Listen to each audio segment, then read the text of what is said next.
What if the final chapter of Downton Abbey didn't just end a story, but closed the book on an entire era? The journey that began with the sinking of the Titanic is now set to conclude on the edge of yet another world-changing event.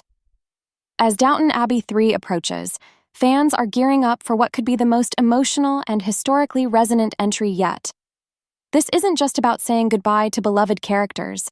It's about watching the world around them transform for the final time. From day one, Downton Abbey has been rooted in the early 20th century, a time of elegance, upheaval, and transformation. The series launched in 1912 and quickly immersed us in the fallout of World War I. So, ending just before World War II begins? It's not only poetic, it's historically meaningful. It ties the entire saga together in a way that feels deeply intentional. The last film, A New Era, gave us some heartfelt send-offs, none more impactful than the passing of Lady Violet, played by the incomparable Maggie Smith. That moment marked the end of an era, literally and emotionally.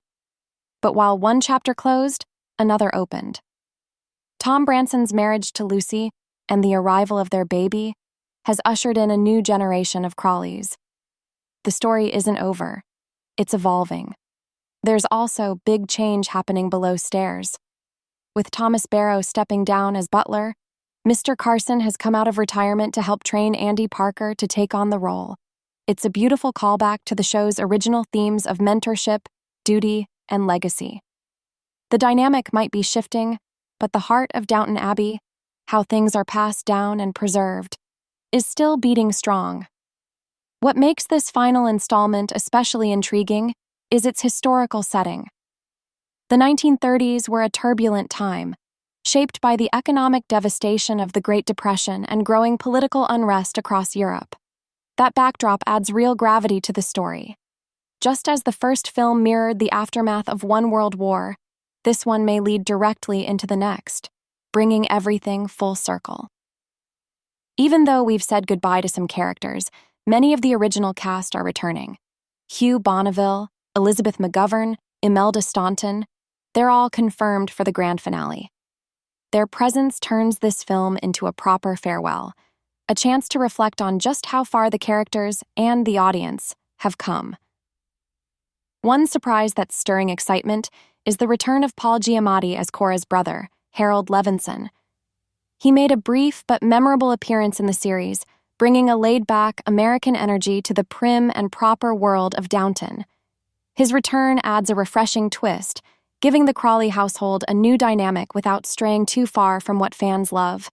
And of course, there's still hope that Matthew Goode might return as Henry Talbot, or even Lily James as Lady Rose.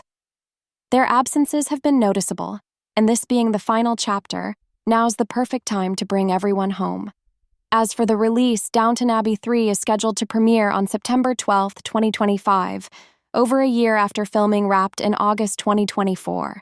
No official reason has been given for the long wait, but it's not unusual for period dramas aiming for award season success to go for a fall release. It worked well for the first film, and it may just help this one make a bigger impact. And then there's the Great Depression, the global economic disaster that reshaped society. That's the kind of rich, real-world context that Downton Abbey thrives in. It wasn't just a financial crash, it was a cultural reckoning. People lost their jobs, their homes, and their sense of purpose. That turmoil could be a powerful lens through which to explore the Crawley family's next steps. For the aristocracy, this period presented serious challenges. Estates like Downton faced rising costs and falling incomes. Maybe the Crawleys are forced to lease part of the estate, lay off staff, or face hard truths about how to survive in a RRR. There's also symbolic power in this timeline. A new era ended with a flourish of optimism, a golden, jazz-filled world full of promise. Now we'll see what happens when that glitter fades. Watching the Crawleys go from lavish parties to tough choices makes the stakes feel real. It's not just about keeping the lights on, it's about identity. What does it mean to be an earl or a lady if the wealth, the power, and the traditions are slipping away? That tension opens the door to new heroes. Someone like Tom Branson, with his working-class background, might be better equipped to help the family adapt. Or maybe Edith, who's carved out a career in publishing, becomes a pillar of support when things get tough. The possibilities are rich and real, and rooted in the spirit of change that's defined the show from the start. Because at its core, Downton Abbey has always been about transformation. From war and loss to love and reinvention, the series has explored how people face the future while holding on to the past. The Great Depression could be the perfect setting to test that theme one last time, forcing every character to confront what really matters. So while the details of the plot are still under wraps, one thing is clear: Downton Abbey 3 has the potential to end the series not just with closure, but with purpose. It's a chance to reflect on where we started, how far we've come, and the resilience it takes to move forward. If you're excited to see how this beloved story ends, don't forget to like the video, subscribe for more updates, and let us know in the comments who you're hoping makes a surprise return. Thanks for watching, and we'll see you back at Downton Abbey one final time.